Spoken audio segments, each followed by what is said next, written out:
पंचायत समिति बैठक में हट्टगोल पुरी ब्रह्मगिरी ब्लॉक कार्यालय बीजेडी बीजेपी समर्थित पंचायत प्रतिनिधि होहला। स्थानीय विधायक उपासना महापात्र और पुलिस उपस्थित में कथा कटाकटी आक्षेप प्रत्याक्षेप होईछि।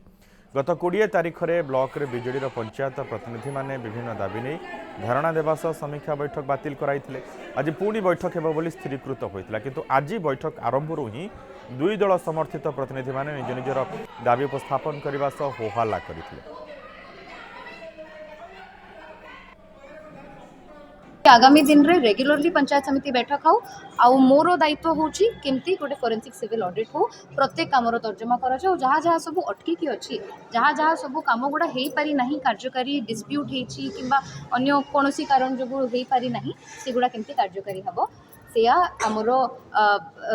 दायित्व एवं आमर विजन और गोल आमर कहीं हो पार ना तार असुविधार कारण दर्शाई आम 20 तारिख दिन एक ब्लॉक रे गोटे